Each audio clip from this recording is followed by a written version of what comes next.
Good morning students. संस्कार Bharti PG college की online classes में आपका स्वागत है। आज हम बीए पार्ट सेकंड के पेपर फर्स्ट प्रशासनिक संस्थाएं स्टार्ट कर रहे हैं। जैसा कि मैंने आपको पिछली कक्षा में इस पेपर के सिलेबस के बारे में आपको बताया था, किस तरीके से हमारा पेपर आता है, कितने नंबर का हमारा पेपर आता है, कितने सेक्शन में डिवाइड होता है, तो ये मैं आपको बता चुकी हूँ। प्रशासनिक संस्थाएं का जो पहला टॉपिक है वो हम पढ़ेंगे शासन के अंग या सरकार के अंग। सरकार के अंग कितने होते हैं, वो कौन कौन से होते हैं, उनके कार्य क्या क्या होते हैं, वो हम इसमें पढ़ेंगे। जैसा कि मैंने ये डिस्क्राइब करने के लिए एक चार्ट बना रखा है, सरकार के अंग और फिर आगे व्यवस्थापिका, कार्यपालिका और न्यायपालिका। जैसा कि हम जानते हैं कि सरकार जो होता है वो राज्य का एक महत्वपूर्ण अंग होता है। महत्वपूर्ण अंग होने के साथ साथ वो राज्य की जो भी इच्छाएं हैं उन्हें अभिव्यक्त करता है, क्रियान्वित करता है। तो इस प्रकार सरकार जो होता है वो राज्य में एक महत्वपूर्ण भूमिका निभाते हैं। जिस प्रकार से जो सरकार है वो व्यवस्थापिका, कार्यपालिका और न्यायपालिका तीन भागों में बटी हुई होती है। जहां हम बात करें केंद्र सरकार और राज्य सरकारों की, तो वहां पे भी व्यवस्थापिका, कार्यपालिका और न्यायपालिका होती है। उसी प्रकार राज्य सरकार में भी व्यवस्थापिका, कार्यपालिका एवं न्यायपालिका होती है। तो हम सबसे पहले बात करेंगे व्यवस्थापिका। व्यवस्थापिका क्या होती है? वैसे तो आप जो आपका 11th-12th का जो सिलेबस है, 11th क्लास में भी आप व्यवस्थापिका, कार्यपालिका और न्यायपालिका के बारे में पढ़ चुके हैं। व्यवस्थापिका का जो महत्वपूर्ण कार्य होता है वो है कानून बनाना। कानून बनाना जो है महत्वपूर्ण कार्य है व्यवस्थापिका का। कार्यपालिका का महत्वपूर्ण कार्य है कानून को लागू करना एवं शासन करना। उसी प्रकार न्यायपालिका का कार्य है दंड देना एवं संविधान की व्यवस्था करना।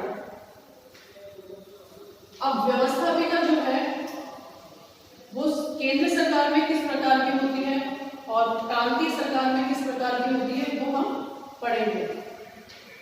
व्यवस्थापिका जैसे यदि हम भारत की बात करें तो भारत में जो व्यवस्थापिका है वो होती है संसद। संसद को व्यवस्थापिका कहा जाता है। व्यवस्थापिका में संसद में जो कानून बनाए जाते हैं उनको पारित करने का कार्य भी संसद में ही होता है। फिर जो संसद है वो दो भागों में बटी होती है, लोकसभा और राज्यसभा। लोकसभा जो होती है वो प्रथम सदन कहलाता है और राज्यसभा जो होती है द्वितीय सदन कहलाता है। लोकसभा जो होती है वो निम्न सदन होता है और राज्यसभा होती है उच्च सदन होता है। जैसा कि ये ज्यादातर क्वेश्चन पूछा जाता है कि राज्यसभा जो होती है वो किस प्रकार का सदन है, तो हमें पता है कि राज्यसभा जो होती है वो स्थायी सदन होता है, वो कभी भी भंग नहीं किया जा सकता। लेकिन जो लोकसभा है वो भंग की जा सकती है। फिर हम बात करते हैं कार्यपालिका। संघीय, केंद्रीय या भारत सरकार की जो कार्यपालिका है उसमें कौन कौन आते हैं? तो कार्यपालिका में राष्ट्रपति, उपराष्ट्रपति, प्रधानमंत्री एवं मंत्रिपरिषद, ये सभी मिलकर के कार्यपालिका बनाते हैं। उसके बाद मंत्रिपरिषद।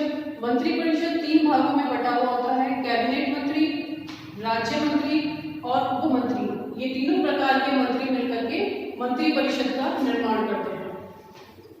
फिर हम बात करते हैं न्यायपालिका की। न्यायपालिका का जैसे हमने पढ़ा है, न्यायपालिका का कार्य होता है कानून का जो उल्लंघन करते हैं उनको दंड देना तथा जो संविधान है उसकी व्याख्या करना। तो न्यायपालिका जो भी नियम कानून होते हैं या जो भी केस होता है वो सर्वोच्च न्यायालय में जाता है। सर्वोच्च न्यायालय इसका डिसीजन लेता है। तो ये तो बात रही संघ सरकार, केंद्र सरकार और भारत सरकार की। अब हम बात करते हैं जिस प्रकार से संगठन संघीय सरकार में होता है उसी प्रकार से संगठन प्रांतीय सरकार में होता है। प्रांतीय कहते हैं या तो इसको या फिर राज्य सरकार कहते हैं। तो राज्य सरकार में किस प्रकार सरकार का संगठन होता है, जिस प्रकार व्यवस्थापिका, कार्यपालिका, न्यायपालिका केंद्र सरकार में बटी हुई होती है, उसी प्रकार राज्य में भी व्यवस्थापिका, कार्यपालिका एवं न्यायपालिका होती है। व्यवस्थापिका राज्य सरकार में व्यवस्थापिका विधानमंडल होती है और कार्यपालिका राज्यपाल, मुख्यमंत्री और मंत्री परिषद होते हैं। हमने जब यहाँ बात की थी, यहाँ व्यवस्था केंद्र सरकार में यदि हम बात करें तो व्यवस्थापिका क्या होती है, संसद। और यदि हम यहाँ बात करें राज्य सरकार में व्यवस्थापिका होती है विधानमंडल। तो यदि आप इसे कंपेयर करके पढ़ेंगे तो इसे समझने में आपको आसानी होगी। जिस प्रकार केंद्र सरकार की जब हमने बात की थी तो कार्यपालिका राष्ट्रपति, उपराष्ट्रपति, प्रधानमंत्री और मंत्री परिषद में विभाजित होती है। और यदि हम राज्य सरकार की बात करें तो राज्य सरकार में कार्यपालिका राज्यपाल, मुख्यमंत्री एवं मंत्री परिषद होते हैं। यदि हम केंद्र सरकार की, भारत सरकार की बात करें तो न्यायपालिका केंद्र सरकार या भारत में सर्वोच्च न्यायालय होता है, वो सारे डिसीजन लेती है। यदि राज्य सरकार की बात करें तो कोई भी केस है, कोई भी कानून का बनता है तो वो उच्च न्यायालय में कोई भी केस है वो उच्च न्यायालय में जाएगा। फिर हम बात करते हैं विधानसभा। जिस प्रकार से संसद को हमने लोकसभा और राज्यसभा में बांटा था, उसी प्रकार से राज्य सरकार में विधानमंडल, विधानसभा और विधान परिषद में बटी हुई होती है। विधानसभा जो होती है वो प्रथम या निम्न सदन कहलाती है, जबकि विधान परिषद द्वितीय या उच्च सदन कहलाती है। जब हमने भारत सरकार की बात की थी तो इसमें राज्यसभा जो होता है वो स्थायी सदन होता है।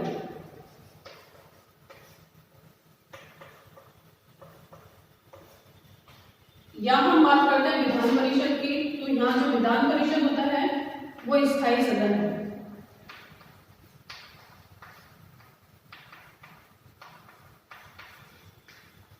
तो यदि हम बात करें कि राज्यसभा स्थायी सदन है केंद्र सरकार में और राज्य सरकार में विधान परिषद स्थायी सदन है, तो यदि आपके कोई क्वेश्चन आता है कि राज्यसभा किस प्रकार का संगठन है, किस प्रकार का सदन है, तो आप क्या लिखेंगे, स्थायी सदन और उच्च सदन। उसी प्रकार राज्य सरकार में विधान परिषद जो है वो स्थायी सदन है, जिसे उच्च सदन भी कहा जाता है। अब हम बात करते हैं कार्यपालिका। कार्यपालिका राज्यपाल, मुख्यमंत्री एवं मंत्री परिषद से मिलकर बनी होती है। जैसे कि हमने यहाँ पढ़ा कि भारत सरकार में कार्यपालिका राष्ट्रपति, उपराष्ट्रपति और प्रधानमंत्री से मिलकर बनी हुई होती है। जिस प्रकार हमने कैबिनेट मंत्री, राज्य मंत्री और उपमंत्री, जो मंत्री परिषद है वो तीनों प्रकार के मंत्रियों से मिलकर बनी होती है, उसी प्रकार राज्य सरकार में भी मंत्री परिषद कैबिनेट मंत्री, राज्य मंत्री एवं उपमंत्री से मिलकर बनी होती है। और लास्ट में है न्यायपालिका। न्यायपालिका को हम अगर राज्य स्तर की बात करें तो न्यायपालिका जो है उच्च न्यायालय न्यायपालिका के रूप में राज्य स्तर पर कार्य करता है। तो ये हुआ हमारा सरकार के अंग जो है वो 3 भागों में डिवाइड होते हैं, व्यवस्थापिका, कार्यपालिका, न्यायपालिका। व्यवस्थापिका का कार्य होता है कानून बनाना, कार्यपालिका का कार्य होता है कानून लागू करना एवं शासन करना, अतः न्यायपालिका का कार्य होता है दंड देना एवं संविधान की व्यवस्था करना। केंद्र सरकार की बात करें तो केंद्र सरकार में व्यवस्थापिका, कार्यपालिका एवं न्यायपालिका। व्यवस्थापिका जो होती है केंद्र स्तर पर संसद होती है, राज्य स्तर पर विधानमंडल होती है। केंद्र स्तर पर कार्यपालिका की बात करें तो राष्ट्रपति, उपराष्ट्रपति, प्रधानमंत्री और मंत्री परिषद मिलकर कार्यपालिका का निर्माण करते हैं। राज्य स्तर पर बात करें तो राज्यपाल, मुख्यमंत्री, मंत्री परिषद ये सभी मिलकर कार्यपालिका का निर्माण करते हैं। केंद्र स्तर पर न्यायपालिका होती है सर्वोच्च न्यायालय, जिसे हम सुप्रीम कोर्ट भी कहते हैं। और राज्य स्तर पर बात करें तो न्यायपालिका होती है उच्च न्यायालय, जिसे हाई कोर्ट कहते हैं। कोई भी जो केस है वो केंद्र सरकार का यदि कोई केस है तो सर्वोच्च न्यायालय में जाएगा, और यदि राज्य सरकार का कोई भी केस है तो वो उच्च न्यायालय में जाएगा।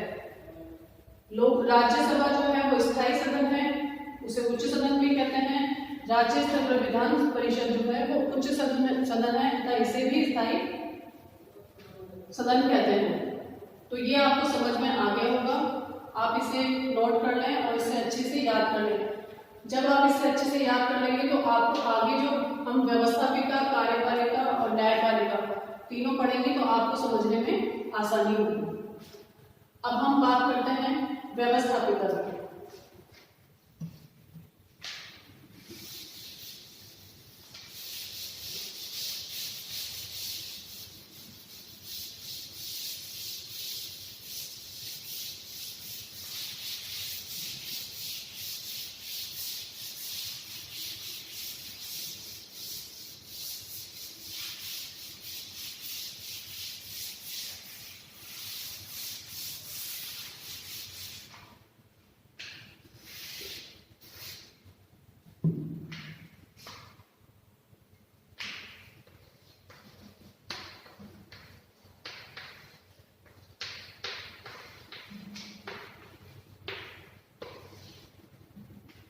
तो जिस प्रकार हमने पिछला जो चार्ट के माध्यम से आपको पता लग गया होगा कि व्यवस्थापिका का क्या कार्य होता है। सर कार्य होता है कानून निर्माण।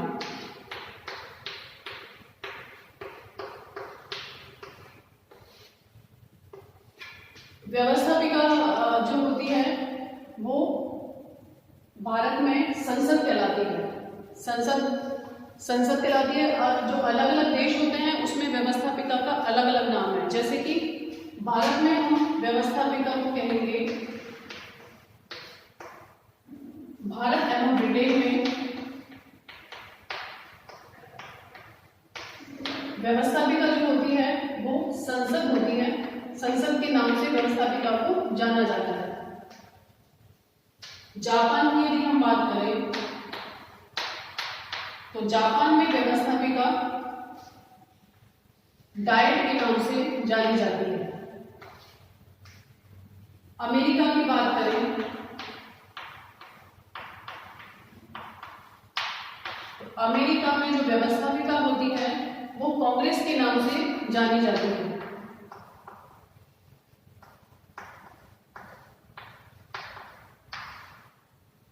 ये कई बार कॉम्पिटिशन एग्जाम में पूछ लिया जाता है कि भारत और ब्रिटेन की जो व्यवस्थापिका है उसे किस नाम से जाना जाता है, तो आप क्या लिखेंगे? संसद। जापान की जो व्यवस्थापिका है वो किस नाम से जानी जाती है? डायट। और अमेरिका की जो व्यवस्थापिका है वो कांग्रेस के नाम से जानी जाती है। तो व्यवस्थापिका भारत, ब्रिटेन, जापान, अमेरिका में इन्हीं व्यवस्थापिका के माध्यम से कानून का निर्माण किया जाता है।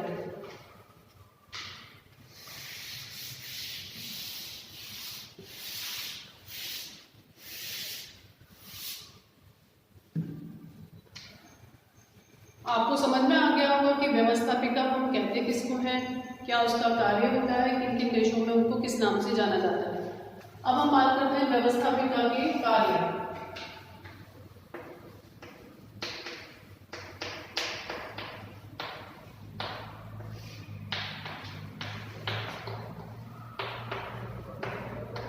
व्यवस्थापिका के कार्यों को दो भागों में बांटा गया है। परंपरागत कार्य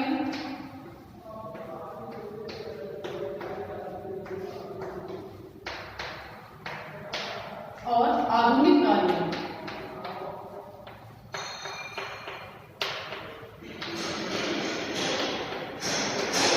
परंपरागत का मतलब है पुराने या पहले क्या कार्य व्यवस्थापिका करती थी। आधुनिक कार्य वर्तमान में व्यवस्थापिका के कार्यों में क्या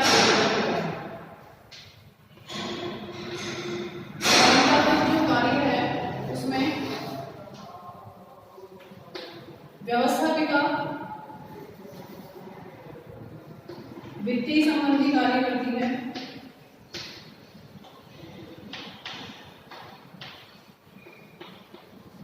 संविधान संशोधन संबंधी कार्य करती है,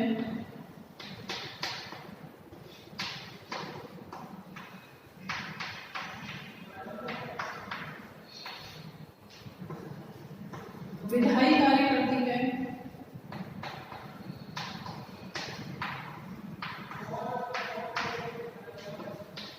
और निर्वाचन कार्य करती है।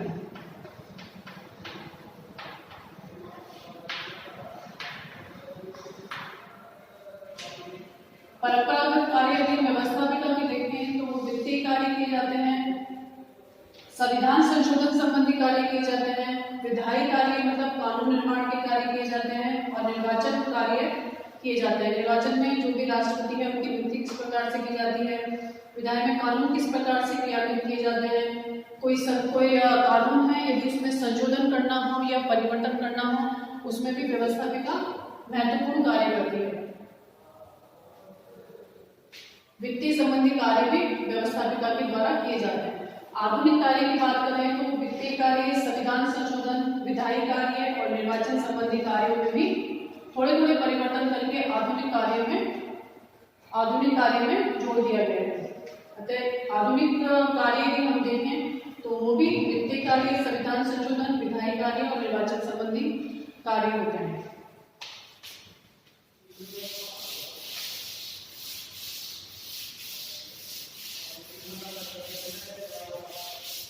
अब हम बात करते हैं व्यवस्थापिका कितने प्रकार की होती है। व्यवस्थापिका दो प्रकार की होती है।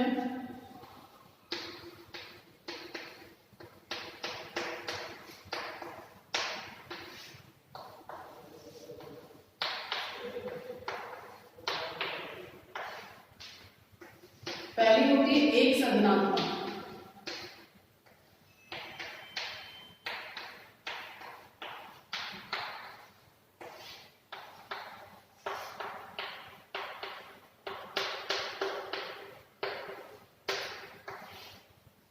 एक संज्ञानात्मक व्यवस्थापिका। एक संज्ञानात्मक जैसे कि नाम से स्पष्ट हो रहा है, एक सदन, वह व्यवस्थापिका जिसमें केवल एक ही सदन हो, एक ही सदन कार्य करे, उसे हम कहते हैं एक संज्ञानात्मक व्यवस्थापिका। जैसे यूनान जो देश है वहां पे एक संज्ञानात्मक व्यवस्थापिका ही कार्य करती है, अर्थात वह व्यवस्थापिका, आप नोट कर लीजिए इसे, जिसमें एक ही सदन के द्वारा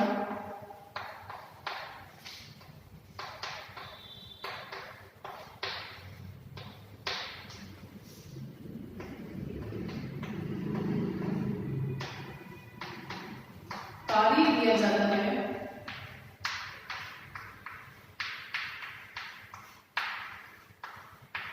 वह एक संज्ञानात्मक व्यवस्था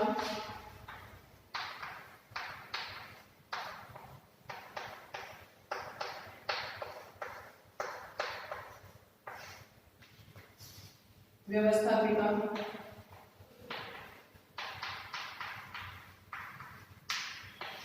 कहलाती है।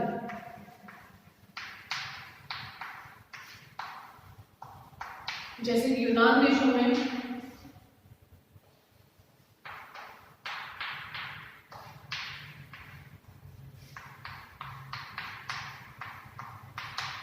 एक संज्ञानात्मक व्यवस्था होती है।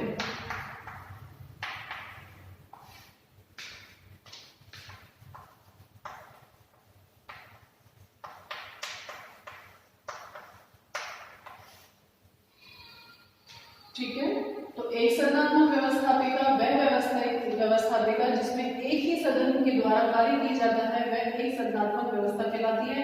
जो यूनान देश है उसमें एक संज्ञानात्मक व्यवस्थापिका कहलाती है।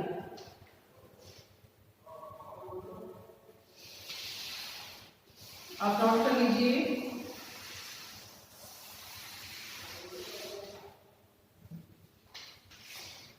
दूसरी जो टाइप है वो है द्विसंज्ञानात्मक व्यवस्थापिका।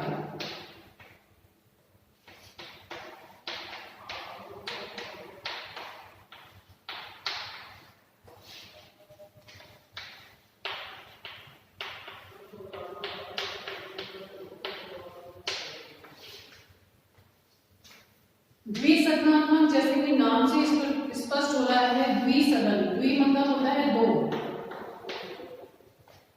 सदनात्मक सदन ऐसी व्यवस्थापिका जिसमें 2 सदन के द्वारा कार्य किया जाता है वह कहलाती है द्विसदनात्मक व्यवस्थापिका। आप इसकी परिभाषा नोट कर लीजिए।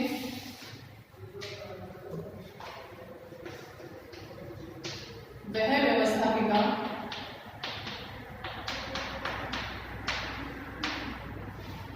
जिसमें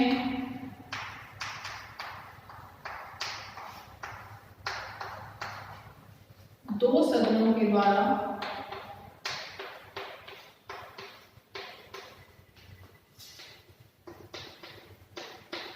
कार्य किया जाता है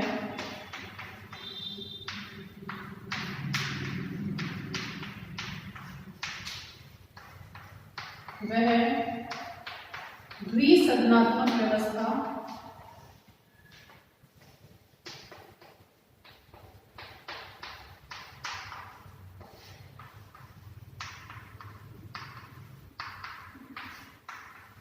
कहलाती है।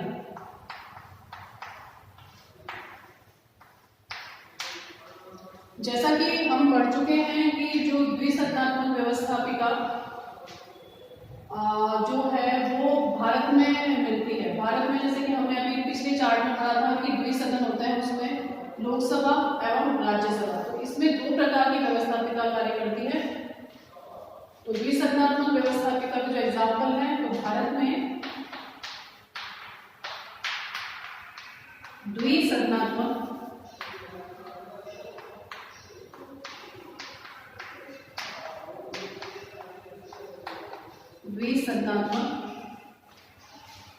व्यवस्थापिका कार्य करती है। ठीक है, तो भारत में जो व्यवस्थापिका है वो होती है संसद, और संसद 2 भागों में बंटा होता है, लोकसभा एवं राज्यसभा। तो जो भी कानून निर्माण का कार्य किया जाता है वो संसद में किया जाता है।